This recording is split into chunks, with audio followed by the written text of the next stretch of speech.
Helicopter থেকে প্রাণঘাতী অস্ত্র থেকে বিক্ষোভকারীদের উপরে গুলি করার শেখ হাসিনার নিজের মুখে দেওয়া অডিও নির্দেশ এখন আমাদের হাতে। খুনি হাসিনার ক্ষমা নাই। অনেকে বলছেন এটা পাবলিক করতে, সেটা আপাতত করা যাচ্ছে না।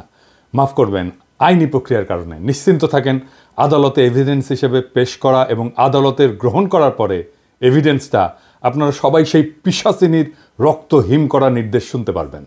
আমাদের টিমের অনুরোধ রাখতেই হচ্ছে, এইটা পাবলিক হইলে এভিডেন্স হিসেবে দাখিলের ক্ষেত্রে আইনি সমস্যা থাকতে পারে বলে জানাইছেন ওনারা। তাই আমরা চাই হাসিনার শাস্তি। ওই রেকর্ড পাবলিশ করার জন্য নানা ধরনের চাপ হবে, ট্রল হবে, বলা হবে মিছা কথা বলতেছি, শুনে যাবেন, পাত্তা দিবেন না। আমাদের যে কোর্ট টিম, আমি, ইলিয়াস, মাহমুদ ভাই, সবার কাছেই আছে জিনিসটা। তাই আওয়ামী লীগের উস্কানিতেও তোলা হইয়েন না, তবে আশাহত হইয়েন না। তো একেবারে আজকে বিনা জিনিসে ফেরাবো না, খুশি করে দিব শেষে। যেগুলো আদালতে এভিডেন্স হিসেবে দেওয়া হবে না তার থেকে কিছু শোনাবো, পরে আসতেছি ওই ব্যাপারে। আমি কইছিলাম হাসিনার বাসন নাই, পশ্চিম তারে ছাই দিয়া ধরবে। দেখেন, হিউম্যান রাইটস ওয়াচ প্রতিবেদন দিছে প্রফেসর ইউনূসের কাছে। সেইখানে পুলিশদের নিজেদের ভাষ্যেই প্রমাণ পাওয়া গেছে কতটা নৃশংস হত্যাযজ্ঞ চালানো হয়েছিল। এখানে বলা হয়েছে যে পুলিশ বিক্ষোভকারী ছাড়াও তাদের আশেপাশে বাসাবাড়ির জানলা গেটে দাঁড়ায় থেকে দেখতে থাকা মানুষের উপরে যারা সাক্ষ্য দিতে পারে তাদের উপরে গুলি চালাইছে, যেন কেউ নৃশংসতার সাক্ষ্যটা দিতে না পারে।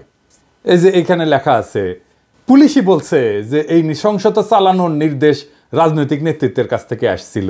পুলিশ অবশ্য নিজের মুখেও বলছে, যেমন ধরেন এই যে এই ভিডিওটা, আমাদের উপর নির্দেশনা আছে, আজকে যদি আপনারা বের হন আমরা কিন্তু ডাইরেক্ট গুলি, আমাদের ব্যবস্থা আমরা নিব। শীর্ষ কর্মকর্তা সিসিটিভি দেখছে, ভিডিও গেমস যেমন খেলে এরকম দেখে দেখে দায়িত্বরত কর্মকর্তাদের এমনভাবে গুলি করার নির্দেশ দিচ্ছিল যেন তারা ভিডিও গেম খেলতেছে। পুলিশের গুলি করার নিয়ম পায়, সেখানে গুলি না করে শরীরের বিভিন্ন প্রধান অঙ্গ প্রত্যঙ্গে সিসার বুলেট ব্যবহার করে গুলি করছিল, শরীর লক্ষ্য কইরা। এমনকি যখন তাদের জীবনের উপরে, মানে পুলিশের জীবনের উপরে আঘাতের কোনো ধরনের শঙ্কা ছিল না। ব্যারিস্টার আরমান র্যাব টিএফআই সেলের আয়না ঘরে বন্দি ছিল, সেই সেলটা আবিষ্কার করা হয়েছে। সেখানে 1000-এর উপরে বন্দি থাকতো, অবিশ্বাস্য সংখ্যা। 8টা কবর সেল আবিষ্কার হয়েছে 3 ফিট বাই 4 ফিট, যেখানে শুধু বসে থাকা যায়, শোয়াও যায় না। অনেক এভিডেন্স নষ্ট করা হইল, পুরা স্থাপনা বিস্ফোরণে উড়ায় দেওয়ার পরিকল্পনা করছিল জল্লাদেরা, যেন এই এভিডেন্স বাইরে না আসে। ওই দিন যেন ফিরে না আসে, হাসিনার দিন, সেটা নিশ্চিত করার জন্য বিশাল কাজ বাকি আছে ভাইরা, এখনই ক্ষান্ত দিয়েন না। অনেকে বলছেন যে সিরিয়াজে 1 মাসে করলো, তা আমরা 6 মাসে কেন করতে পারি নাই? তার উত্তর হচ্ছে, আমাদের পুরো একটা হোস্টাইল প্রশাসনের সাথে কাজ করতে হচ্ছে। পুরাই তো হাসিনার প্রশাসন। বিপ্লবের পক্ষের শক্তিকে দূরে সরিয়ে রাখা হয়েছিল, তাই আমাদের ক্রুশিয়াল শক্তিকে কাজে লাগাতে পারে নাই সরকার। বিপ্লবের শক্তি নানা ধান্দায় ব্যস্ত হয়ে গেছে। তো এই কাজকে ফ্যাসিলিটেট করার জন্য যে প্রভাব, ইনফ্লুয়েন্স দরকার, তেমন মানুষের সংখ্যা তো কম। তবে কাজ হইতেছে, ভরসা রাখেন, সরকারকে নির্বিঘ্নে কাজ করতে দেন। দাবি দেওয়ার নামে অরাজক পরিস্থিতি তৈরি করে সরকারের চলার পথকে কণ্ঠকাকীর্ণ করে দেবেন না। এই সরকার যেন বেশি দিন থাকতে না পারে, এটাই আওয়ামী প্ল্যান, এটা এজেন্সির প্ল্যান। এই এজেন্সিগুলোর উপরে কর্তৃত্ব স্থাপন করা যায় না এখনো তারা স্যাপোটাস করে নানা জায়গায়। ভাই, ফেসবুকে চিল্লায় কাজ হয় না, মাঠে কাজ করতে হয়। সেটা সময় লাগে, এনার্জি লাগে, ঘাওড়াদের দাবরানি দেওয়া লাগে। এই কাজ যারা করতে পারবেন না তারা হুদাই লাগেন না মানুষজনের পিছে। আমার পিছনে লেগে আছে অনেকজন, আর কি লেগেন না, লাভ নাই আর কি, লেগে কোনো কিছু করতে পারবেন না আর কি। আমাদের এই মুহূর্তে করণীয় হইতেছে প্রফেসর ইউনূসের সরকারকে সর্বাত্মকভাবে সহায়তা করা। প্রফেসর ইউনূসকে বলতে হবে যে আপনার উপদেষ্টা পরিষদ পুনর্গঠন করেন, দক্ষ তরুণদের উপদেষ্টা পরিষদে অন্তর্ভুক্ত করেন। দেশের মধ্যে আওয়ামী লীগারদের দাবরানির উপরে রাখার জন্য সব ধরনের কৌশল নিতে হবে। আওয়ামী লীগের পক্ষে যেই কথা বলবে তারই দাবরানি দেওয়া হবে। দেশের বাইরে যারা আওয়ামী লীগের পক্ষে কাজ করতেছে তাদের বিরুদ্ধে আমাদের ফরেন মিশনগুলোকে সক্রিয় করতে হবে। ওই যে সেদিন দেখেছিলাম না, কানাডার একজন আমাদের ভাইদের নাম থাম ছবি টবি দিয়া প্রচার চালাচ্ছে, ওদের নাকি পিটাবে। ওই ইত্তেফাকের নাকি কানাডার প্রতিনিধি, ওই ইত্তেফাকে কানাডার প্রতিনিধি থাকে কিভাবে? ইত্তেফাক ভালো হইয়া যান। হাসিনার লেসপেন্সারি করেছে আপনার মালিক, এখন এই সমস্তকে আশ্রয় দিতেছেন, সামাজিক প্রতিষ্ঠা দিতেছেন। পুলিশে যারা অসহযোগিতা করতেছে তাদের নির্দয়ভাবে অব্যাহতি দিতে হবে। তারপরে সবার সম্পদের খোঁজ নিয়ে টান দিতে হবে। ইন্ডিয়ান সকল ইন্টারেস্টকে, সকল পণ্যকে বর্জন করতে হবে। ইন্ডিয়ার সাথে লটর পটর যারা করতে যাবে তাদের সামাজিকভাবে লজ্জা দিতে হবে। মিডল ক্লাস আর আপার মিডল ক্লাসের মধ্যে যারা আওয়ামী লীগের পক্ষে আওয়াজ তুলতেছে, কাজ করতেছে, তাদের দৌড়ানির উপরে রাখা হবে। সোশ্যাল মিডিয়া ফলো করা হবে। এদের সবার অপ্রদর্শিত আয় আছে, ফাইল ওপেন করেন, কিছু করতেও হবে না, শুধু ফাইল ওপেন করেন, পেটের গু শুকায় জিলাপি ঘুটা হয়ে যাবে। যারা হত্যা করছে আমার ভাইদেরকে, সন্তানদেরকে গুম করছে, পুলিশ, র্যাব, ডিজিএফআই, এদের প্যাকেট করে ফেলতে হবে। বাধা দিতে থাকলে এমন কৌশল না হবে যেন বাধা দিতে না পারে। আমার কাছে কৌশল আছে, ওই জাউরামুর স্ট্র্যাটেজি আছে, শিওর শট। হ্যাঁ, সোহরাদ্দির বডিগার্ড, ওই যে হ্যাঁ সোহরাদ্দির বডিগার্ড, ওই কি ছিল ভদ্রলোকের সাথে ভদ্রতার, জাউরাদের সাথে ডাবল জাউরামি। নাহলে আপনি গেলে মরছেন, আমি সেটা ফলো করি। ইন্ডিয়ার এখন মূল প্ল্যান হইতেছে প্রফেসর ইউনূসকে সরানো। প্রফেসর ইউনূসের ব্যাপক আন্তর্জাতিক গ্রহণযোগ্যতার জন্য বাংলাদেশে ইন্ডিয়া কিছুই করতে পারতেছে না। প্রফেসর ইউনূস ইন্ডিয়ার গলার কাটা হইয়া দাঁড়াইছে, এই কাটা সরাইতে চাইতেছে ইন্ডিয়া। এই জন্য নির্বাচন দিয়ে সরে যাওয়ার চাপ তৈরি করতেছে যেন বাংলাদেশকে আবার দখল করতে পারে ইন্ডিয়া। বাংলাদেশের রাজনৈতিক দলগুলো না বুঝে আওয়ামী লীগের সাথে আনন্দ চিত্তে ইন্ডিয়ান এই পরিকল্পনা বাস্তবায়নের জন্য কামলা দিয়ে দিতেছে। মনে রাখবেন, প্রফেসর ইউনূসের অকাল বিদায় মানে ইন্ডিয়ার পুনরায় বাংলাদেশের তালুকদারি বহাল। এই জন্যেই ফেব্রুয়ারিতে আওয়ামী লীগ কঠোর আন্দোলনে যাবে বলছে। আর বিএনপি নাকি সরকারকে সঠিক পথে আনতে আন্দোলনে নামবে। কোন পথে গেছে সরকার? কোন বেপথে গেছে সরকার? সঠিক পথ মানে কি? তবে আওয়ামী লীগ বিএনপি একই সাথে আন্দোলন করছে, দেখেছেন তো? একই সময় আলহামদুলিল্লাহ, দুই রসুনের এক জায়গায়, এটা বুঝাতে পারছেন তো? বিএনপি চায় আন্দোলন, আওয়ামী লীগও চায় আন্দোলন। বাহ, কি মজা! সরকারকে নাকি নির্বাচনে বিলম্বের যৌক্তিকতা তুলে ধরতে হবে, তাই নাকি? বহুত খুব সালাউদ্দিন সাহেব, আমরাই সরকার, এটা আমাদের সরকার, আপনার না হইতে পারে, আমরাই দিব যৌক্তিকতা। ড্যাং ড্যাং করতে তো গেছিলেন ক্যান্টনমেন্টে যে সরকার গঠন করার জন্যে। এখন সরকারকে অন করেন না, এখন সরকার আপনার না, আমাদের সরকার, আপনার না হইতে পারে, তবে দিব, আমরাই দিব যৌক্তিকতা। আগামীকাল দেই, হ্যাঁ, মাইনা নেবেন, আমি শিওর। একটা দিন টাইম দেন, মেলা কাজ করার লাগিচ্ছে তো, একটা দিন টাইম চাচ্ছি, খুশি করে যৌক্তিকতা দিয়ে দিমুনি, আমি দিমুনি। জানেন তো সালাউদ্দিন ভাই, আমার যুক্তি গলে শিওর শট। সরকারের দিকে বাউন্সার ছুঁইলেন না, প্রত্যেক বাউন্সারে ছক্কা হাঁকামো প্রমিস করলাম। এবার আসেন, কইছিলাম না খুশি কইরা দিব, আসেন খুশি কইরা দিই। হেলিকপ্টার কোন কোন দিক দিয়ে গেছে আর কই কি হত্যাযজ্ঞ চালাইছে এটা কেমনে বের করা হয়েছে জানেন? এটা রিক্রিয়েট করা হয়েছে কেমনে জানেন? ক্রু যারা ছিল তাদের সকলের পকেটে মোবাইল ছিল, নিচ দিয়ে উড়িছে আর মোবাইলগুলো কাছের টাওয়ার থেকে সিগন্যাল নিছে আর বেচারারা মরিছে। ছবির মতো রিক্রিয়েশন হয়েছে আর কি। নিজে থেকে হয়েছে ভিডিও, অসংখ্য সিসিটিভি ক্যামেরার ফুটেজ।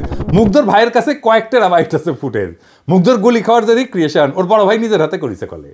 হাসিনা সবার কল রেকর্ড করার জন্য ওই যে এনটিএমসি করেছিল। 5 তারিখ সন্ধ্যায় পুরা রেকর্ড ডিলিট করার নির্দেশ দিচ্ছে এক ব্রিগেডিয়ার জেনারেল। আইজার নাম কইলাম না, ব্রিগেডিয়ার সাহেব ভালো হইয়া যান, মুছেও গলে দিছে সব। আমাদের কাছে স্বীকারোক্তি আছে কে বলছে মুছে দেওয়ার জন্য। আদালতে দাখিল করা হবে এমন সাক্ষ্য প্রমাণ নষ্ট করার জন্য জেনারেল সাহেব আপনি আদালতে উঠবেন, লিখে রাখেন।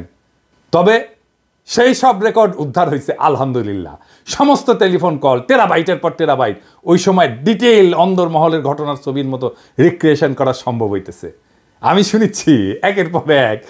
প্রথমে শুনেছি দরবেশ বাবার কল রেকর্ডগুলা, যে খুচরা কল রেকর্ড, ছোট ছোট ছোট ছোট মেলা কল রেকর্ড প্রচুর। এর মধ্যে অনেকগুলো এভিডেন্স হিসেবে ইউজ করা হবে, তো যেগুলো আমরা এভিডেন্স হিসেবে ইউজ হয়তো করবো না সেগুলোই শোনাই। হ্যাঁ, এজিৎ সাহেব শুনান না কয়টা।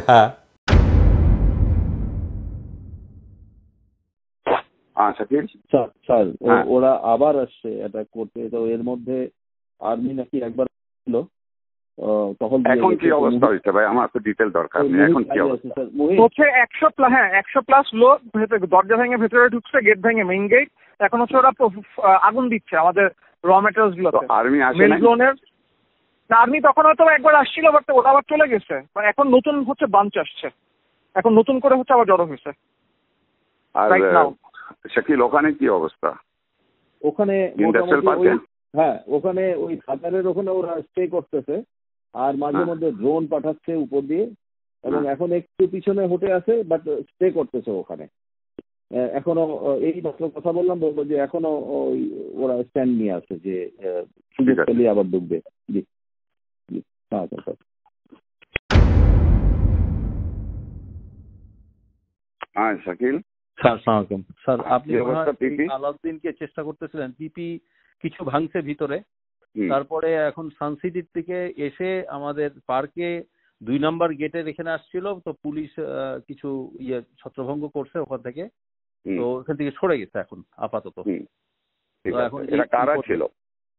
এরা স্যার ওই বাইরের, মানে এরা তো কোনো ছাত্র না, বাইরের এরা। না ছাত্র না তো বুঝলাম, কিন্তু আমাদেরটাকে কেন টার্গেট করতেছে? নিশ্চয়ই প্ল্যান করে টার্গেট করতেছে। এটা তো স্যার এই মুহূর্তে আমি বুঝতে পারছি ঠিক না। আছে, চলে গেছে।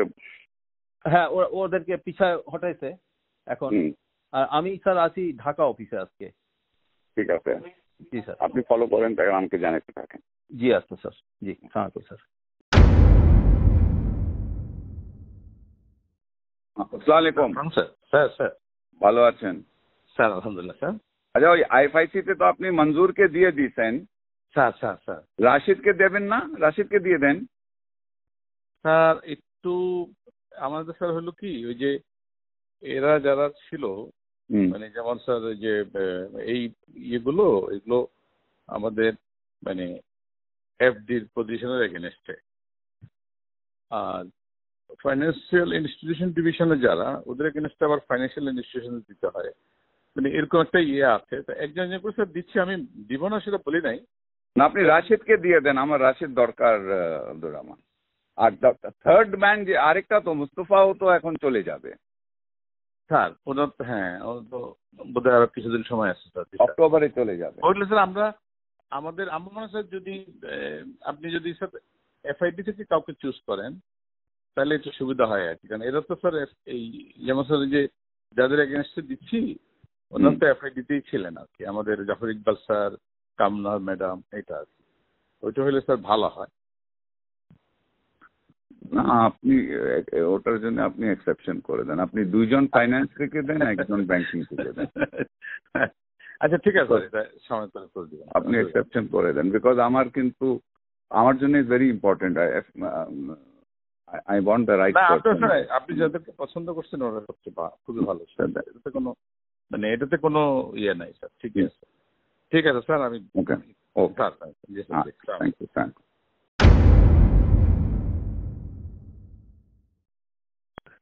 সালমান ভাই, হ্যাঁ আপনি কি গণভবনে? হ্যাঁ আমি আসতেছি আর কি। এটাই আসুন। আপাবদাও যে ইয়েদেরকে ডাকছে, ফ্যামিলিদের শুনলাম। কোন ফ্যামিলি? ওই যারা গুলি খেয়েছে। আচ্ছা আচ্ছা, আজকে 11টায় ডাকছে। 11টা না, 11টা উপরে গেছেন। 12টা জাপানিজ এম্বাসি আসবে। হ্যাঁ, 12টা জাপানিজ এম্বাসেডার আসবে। ও জাপানি অ্যাম্বাসাডার আসবে 12টা। তাহলে বিকালে আসি। তাহলে একটা কাজ করি আমি তাহলে। এখন তো ডাকেন ব্যাংকে, হ্যাঁ ফ্যামিলিদেরকে এখন ডাকে নাই। ও তাহলে বিকালে আসি, 3টা-4টার দিকে আসি। জি জি, সালাম আলাইকুম। সালমান ভাই, আমার ফার্স্ট স্টেশনে যে ধারা করছিল ওরা মুভ করে টঙ্গীর থেকে এখন আপনার দিকে যাচ্ছে, দেখসিমপুর দিকে যাচ্ছে।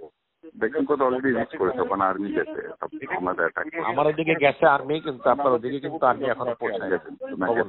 আর্মি চলে এসেছে। ঠিক আছে, ওকে।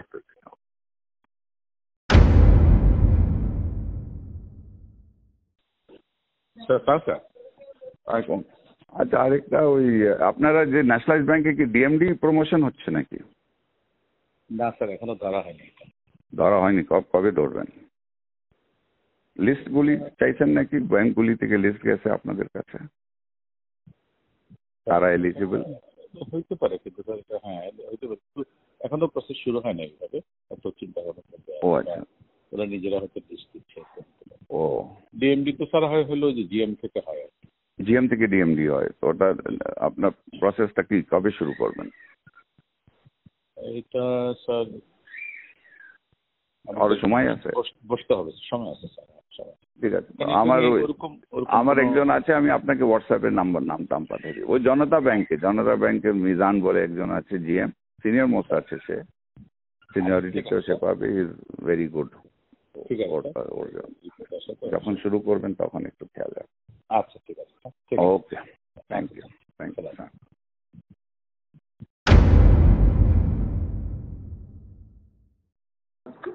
हाँ, अस्सलाम वालेकुम। Salman, Zillur is in Molvi Bazaar for local meeting with the MPs and all that. Okay. Can you meet tomorrow? हाँ, sure. Give me a call tomorrow. Okay, ठीक है।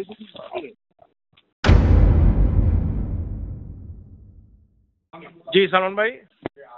বিপু রোববার 11টায় হ্যাঁ আমি বিড়াতে ওই ব্যবসায়ীদের সাথে একটা সিটিং করতে চাচ্ছি। আচ্ছা, খুব ভালো হয়। ওই দিন তো 450 জনের সাথে বসলাম। হ্যাঁ তো আপাতত বললো কি হ্যাঁ তোমাদের সমস্যাটা আমরা দেখবো। হ্যাঁ তো এখন আমি 50-60 জনকে নিয়ে, তুমি, আমি, টিটো, পলক, আমরা বসে ওদের কথা শুনি কি কি সমস্যা আছে না আছে, একটু দেখানো তো দরকার, ইকোনমিটা অবশ্যই। তো তুমি তো একটু নোট করে রাখো 11টায় বিডাতে 11টায় রোববার দিন। Okay, thank you. Hello. Salman, you're in Bida all day? I was busy all day. Achha. What time are you free tomorrow? Tomorrow, maybe in the morning I should be free. Around what time? 11? 12ish. Okay. 12. ঠিক আছে।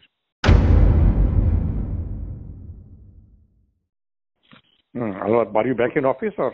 No, I'm not back. I will be back. Come to my home around 5:30 or 6 o'clock.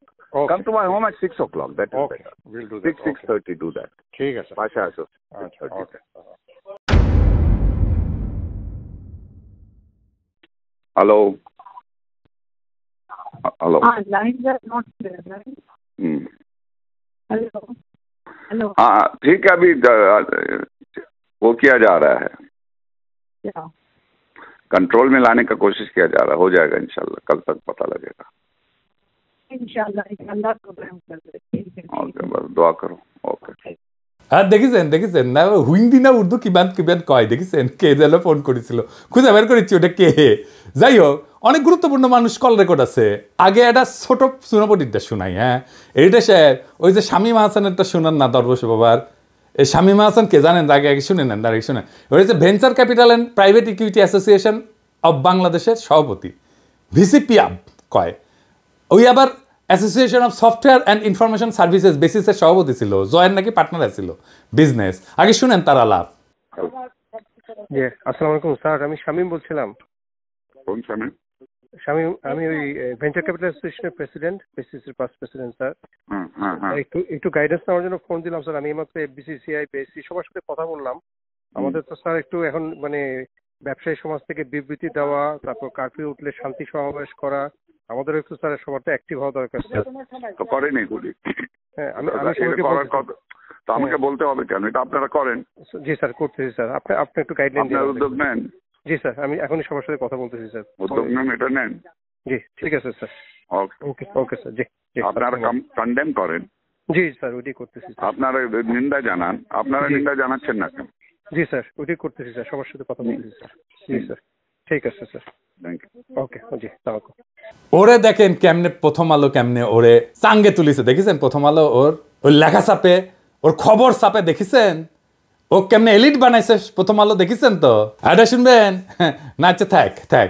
বস্ত্রকল মালিকদের সংগঠন Bangladesh textile mills association, BTM এর সভাপতি, amber গ্রুপের chairman এবং BTM এর সাবেক সহসভাপতি শওকত আজিজ রাসিলের একটা আলাপের ক্লিপ আছে, আজকে শুনলাম কিছুক্ষণ আগে। উই করছে যে ইন্টারনেট যখন বন্ধ আছিল তখন দরবেশ বাবাকে ফোন দিয়ে করছে যে আমরা মানে ওই রাসেল আপনাদের টেকনিক্যাল অ্যাসিস্ট্যান্ট দিচ্ছি, কিভাবে আপনি যারা ভিপিএন ইউজ করে ইন্টারনেট অ্যাক্সেস করবে তাদের আইডেন্টিফাই করবেন। বুঝেছেন মাদারচোদ? আমি তোরা ধরতাম না রাসেল। দেখলাম জিল্লুরের তৃতীয় মাত্রায় গিয়ে ফেচিবাত করিচ্ছু। হ্যাঁ, হারামজাদা। হাসিনার আমলে গাছের কাছে এখন তলার করে বেড়ে শিশু জিল্লুর আপনি মিয়া মানুষ পান না, এই সমস্ত দুর্বৃত্তদের ধরে না ফুটেজ দেন। তৃতীয় মাত্রায় কোনোদিন একজন গার্মেন্টস শ্রমিককে আনিছেন? কাজের বুয়াক ডাকিছেন? রিক্সাওয়ালাক ডাকিছেন? কৃষক এক ডাকিছেন? খালি বড় লোক আর এলিট। হ্যাঁ, ওদের খুব ভালো গন্ধ না, ওদের তো দুর্গন্ধ। ওই হারামজাদাদের কাছে আমাদের দেশের কথা শোনা লাগবে কা? যখন ওই যে এনটিএমসি তৈরি হচ্ছিল তখন যারা এই কল রেকর্ড করেছিল আর কি, শুনেছিল, তারা প্রেমিক প্রেমিকার নাকি রসালো প্রেমময় আলাপ আলাদা করে রেকর্ড করতো, আর ওটা শুনে নাকি লাগতো। হ্যাঁ, আর দেখেছেন আমার কি করা লাগিছে, দেখেছেন? শালা দরবেশ বুড়া বেটা খাটাস, ভালো করে বাংলাও কবের পারে না, উহুর সব অশ্লীল ফোন আলাপ শুনে ট্রান্সক্রিপ্ট করা লাগিচ্ছে কোন টাইমে কি ঘটেছিল। আমার উপরে এই খাইস্টা কাজের ভার কেন দাও খোদা তালা? বারে কেন আমার উপর কেন? আর মানুষ পান নাই, বারবার শুধু আমার উপরেই কেন?